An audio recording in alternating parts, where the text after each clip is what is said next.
औज़ुबिल्लाहिमिनश्शैतानिर्रजीम बिस्मिल्लाहिर्रहमानिर्रहीम। मैं मोहम्मद शहबाज बाजवा, सदर इत्तेहाद प्रेस क्लब सियालकोट। आज हम इत्तेहाद प्रेस क्लब सियालकोट में बैठकर एक सियालकोट के अवाम को मैसेज देना चाहते हैं कि हालिया दौर जो गुजर रहा है, आपको पता है कि पंजाब हुकूमत ने ट्रैफिक के कवानीन में बहुत ज़्यादा सख्ती की है। तो मेरी भी आप लोगों से गुजारिश है कि आप ट्रैफिक के कवानीन की पासदारी करें। हमारे जो सियालकोट के DPO साहब हैं फैसल शहजाद साहब और DSP ट्रैफिक मुदस्सर साहब, मुबशर साहब और अदनान साहब, वो अपनी ज़िम्मेदारी के साथ मुख्तलिफ जगहों पे नाके लगा के लोगों को जुर्माने आयद कर रहे हैं।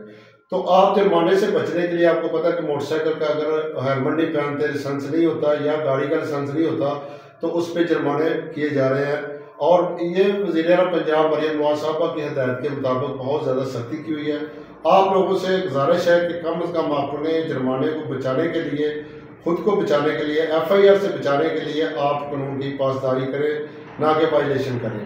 दूसरा, हमारा वज़ीर-ए-आला पंजाब मरियम नवाज़ साहबा के आगे अपील है कि ये जो FIR दर्ज की जा रही है, ये बहुत ज़्यादा जो ज़्यादती है हमारी अवाम के साथ, बल्कि जो ख़ास तौर पर स्टूडेंट्स हैं उनके साथ बहुत बड़ी ज़्यादती है, क्योंकि उनका मुस्तकबिल है। अगर FIR बनती है तो उनके लिए करैक्टर सर्टिफिकेट बनवाना मुश्किल हो जाता है। तो आपसे गुजारिश है कि कम से कम इस जो एक्ट है उस पर नज़रसानी करें और जो FIR है वो दर्ज ना की जाए, बल्कि जुर्माने जो हैं वो आपको उन पर आयद करें। और हम शहरियों से भी कहते हैं कि वायलेशन ना करें। जुर्माने से बचने के लिए अपने हेलमेट का इस्तेमाल करें, लाइसेंस बनवाएं।